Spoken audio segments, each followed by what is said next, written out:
Assalamu alaikum warahmatullahi wabarakatuh, and with Eid Mubarak. And our subject is the clash, Israeli attack on the Iranian consular mission in Damascus, and the Iranian response, which took place recently. These were both acts of war. Let me repeat that. Both of these were acts of war. That Israel, by attacking the Iranian diplomatic or the consular mission, was committing an act of war. However, there is a world of a difference between what Israel did and what Iran did. And I want to explain that to my viewing audience. And I am hopeful that this video will reach the rabbis of the Jewish religion, whether they be in Israel or they're outside of Israel, and provoke the rabbis, because these are the scholars of Judaism. Provoke the rabbis to respond, because the Jewish religion is at stake here. Whatever truth there is in the Jewish religion is at stake here. And it is for the function of the rabbis to protect truth in Judaism. The difference between the act of war committed by Israel and the act of war committed by Iran is that Israel acted like a thief in the dark, concealing her identity. Is that the ethics of warfare in Judaism? Is this the ethics of warfare of a civilized people? That you commit an act of war but you conceal your identity? Is this conduct that is acceptable in the law of nations? Can the world survive in peace and in stability if people commit acts of war and conceal their identity? We are accustomed to this kind of conduct from modern Western civilization, but that is a godless civilization. That is an arrogant civilization. That is a civilization which has a PhD in telling lies. I have constantly said that there are three kinds of lies, and I will say it again. That there are normal lies, and then there are great lies, and then there is 9/11. That's right. And I have no fear in speaking, because you can kill a man, but you cannot kill the truth. That they committed 9/11 and they blame my people for it. That's right. They conceal their identity while committing these atrocious acts. But we are accustomed to that kind of conduct on the part of the modern West. The Russian Nord Stream oil pipeline under the sea. And we know who did it. Yes, we know who did it. They did it. But they conceal their identity. They say, no, we didn't do it. They tell lies. These are people who dress up fashionably to go to church on a Sunday morning, and yet they tell monstrous lies. They have no moral character, the modern West. That is those who control power. But lo and behold, in the modern West, there are those who are now waking up and saying, no, we're not prepared to be camp followers of people who behave like that. But that's not our subject. Our subject is that Israel is a state which represents the Jewish religion. And we ask the rabbis, is this the law of war?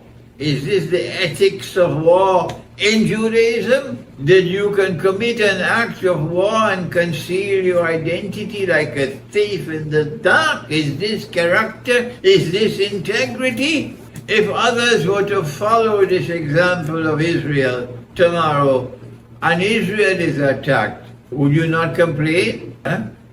Are you setting a precedent that tomorrow you might regret?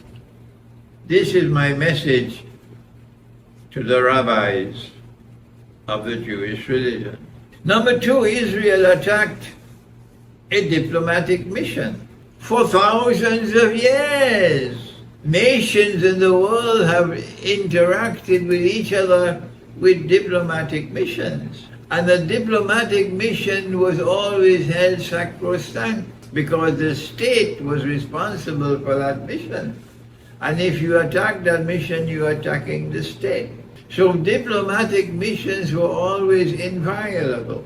And what has Israel done by attacking the Iranian consular mission in Damascus? What Israel has done is to set a stinking, a nasty precedent. It stinks, it's nasty, it's revolting what Israel has done. And if you do not condemn it, tomorrow you'll regret having not condemned it. If you do not condemn what Israel has done, tomorrow you'll regret not having done it. Because in the Quran Allah has said, "Ba'da'uzu billahi minash shaitanir rajim." He said just that the punishment of an evil deed is a punishment commensurate with the deed. And this universe is a moral order. So no matter how small the act of injustice or oppression that you have committed, you're going to get the punishment for it. You just have to wait for it. And so it's time for the rabbis of Judaism to raise their voices. Yes, when you raise your voice, your lives will be in danger. But that's the function of a scholar. That's the function of scholars. The Prophet ﷺ said that the greatest jihad is to speak the truth in the face of a tyrant. And those who rule the world today are tyrants. When they commit an act of terrorism and you provide the evidence to expose them, they kill you. That's what they do, they kill you. There are numerous examples of that. But a scholar should say, I'm not afraid to die. I'm going to proclaim the truth regardless of consequences. If you can't do that, you're not a scholar. Not at all. You're just a little boy, a schoolboy. A scholar is one who will proclaim the truth regardless of consequences. So this is my initial comment on Israel's conduct. But there's something more than this. When Israel committed this act and did not identify itself as the one who committed the act of a missile attack on the Iranian consular mission in Damascus, which killed many top-ranking military officers, then Iran responded. But the Iranian response was quite different. Iran did not respond like a thief in the dark. No. Number two, Iran's response was one that was embellished with courage and dignity. That's right. Because Iran responded in the bright light of the day, not in the darkness of the night. Meaning, in public, Iran said, we will respond to what you did. So the whole world was waiting. Everybody knew that Iran would respond. And when Iran responded, Iran said, yes, we sent it. Iran did not conceal its identity the way Israel did. So Israel, your response and Iran's response are not the same at all. The Quran gives you the right to respond when you attack. What Israel committed was an act of zulm, oppression. And Allah gave the right to Iran to respond. The Secretary General of the United Nations could condemn Iran. The Western world could condemn Iran. Whosoever wants can condemn Iran, but you are hypocrites. That's what you are. But Israel is the biggest hypocrite of all, because Israel is condemning Iran for having attacked Israel, calling Iran a terrorist state. But Israel does not accept that Iran had the right to respond to an act of war. Number two, Iran has demonstrated to the world that Iran now has military technology that is fantastic. The Iranian drones, the Iranian missiles, the Iranian ballistic missiles, which were flown from Iran thousands of kilometers to Israel, and they landed in Israel. Many of them were shot down in the sky because Iran told them in advance, we're sending these missiles. Yes, Iran sent it in advance. And Britain and the United States, as Israel puppy dogs, were there to shoot down as many of the missiles as they could shoot down with the drones. But what Iran has done spectacularly so is to show the world that it's now advanced in military technology to an extent that is to be, we must commend them for the effort they've made. More than that, Iran has shown tremendous courage. This is something that is peculiar to the Iranian people. They have shown tremendous courage in the manner in which they responded to what Israel did. Because if Iran did what it did, it could have provoked war with Israel, and war with Israel would mean war with the United States and with NATO. And Iran on her own, isolated, cannot fight against all of them. So it will be like a suicide mission. But the Iranian people show the same kind of courage that the Russians have shown in Syria. And we're going to do this regardless of the price we have to pay, even if this is going to provoke a world war. Russia still went and is still there in Syria and Iraq. So we have to commend Iran for its courage in responding to Israel in the way that it did. But more than that, since the birth of the State of Israel in 1948 to this day, Israel has never been attacked in the manner in which it was attacked by Iran a few days ago. No Muslim country, none, today at this time, have the courage to do what Israel did, what Iran did. Pakistan, forget it. The generals who are puppy dogs, Yankee puppy dogs, who support Turkey to be able to enter NATO through the back door. Do you think Pakistan will ever attack Israel the way Iran did it? Forget it. Pakistan will never do it. Not those who now rule over Pakistan. Not those who are now the generals of the Pakistan Armed Force. Forget it. Forget Pakistan until the revolution comes to Pakistan, as the revolution came to Iran, and you wipe away all these puppy dogs.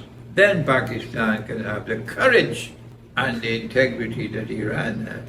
Can Egypt do what Iran did? Can Saudi Arabia do what Iran did? Can Turkey do what Iran did? I ask you. No. The only country in the world of Islam today which has demonstrated the courage to attack Israel the way Iran did is Iran. And so on this day, we commend Iran. We applaud Iran for showing the courage that they showed. Now then, there's a world of difference between the two. Iran acted in accordance with the law of war in the Quran. And we now ask the rabbis, did Israel act in accordance with the law of war in Judaism? We ask you, Rabbi, because we respect the Jewish religion. We respect truth that is still in Judaism. We ask you, Rabbi, to show integrity, to answer our question. What is the law of war in Judaism? What are the ethics of warfare in Judaism? And did Israel act in accordance with the law of war and the ethics of war in Judaism? Or did Israel violate the law of war and the ethics of war? And if so, will you condemn Israel? Before I end, we will take up this subject on the 24th. I have more to say on the 24th in Ilford. If you're in London, come early so you can get a place to sit down, because I'm hoping we'll have a capacity crowd on the 24th when we'll discuss this subject in greater detail. But before I end, has it ended? Has it ended? Is Israel now going to accept that Iran attacked her and they shot down the missiles and so on, and that's the end of it? Let me remind you of my initial analysis of what happened when the Islamic resistance attacked Israel in October. And then the Israeli government responded in Gaza as they've responded. The barbarian way. Now genocide taking place and people facing death by starvation. I said that Israel had three objectives. Number one, that Israel wanted to get rid of the Palestinian population in Gaza, export them out of Israel, export them out of Gaza. And that's why Israel allowed all the weapons to enter into Gaza. Number two, that Israel wanted to act in such a barbarian way as to provoke Hezbollah to enter the war.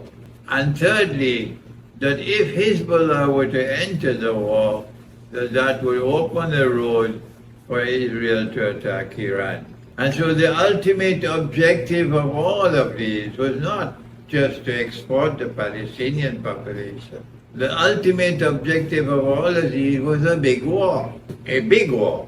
And secondly, a big war which will allow Israel to attack Iran's nuclear installation, at least to make it more difficult for Iran to get a nuclear weapon.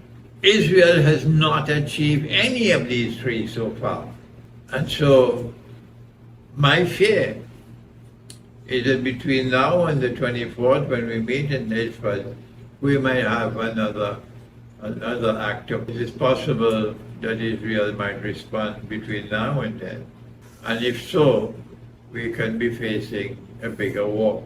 But what Iran has done is to warn all the neighboring states that any neighboring state which assists Israel in attacking Iran will be subjected to Iranian attack.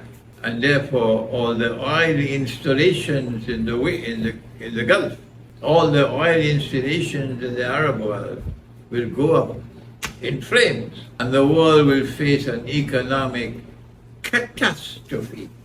The monetary system might probably collapse around the world if that happens.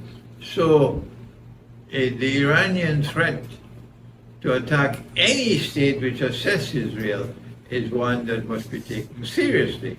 But Israel may not be able to attack Iran without some kind of support from a neighboring state. And so now Israel might be weighing her options and seeking to get one of her friends in the Gulf, because Israel has friends among the Arabs, yes. Which one of them will help her to be able to attack Iran? I don't think this story has ended. I think there's more to come. But we pray that Allah Ta'ala will help those who are on the right path. And I look forward to continuing with this discussion with you on the 24th, inshallah, in London. Thank you. Wassalamu alaikum wa rahmatullahi wa barakatuh.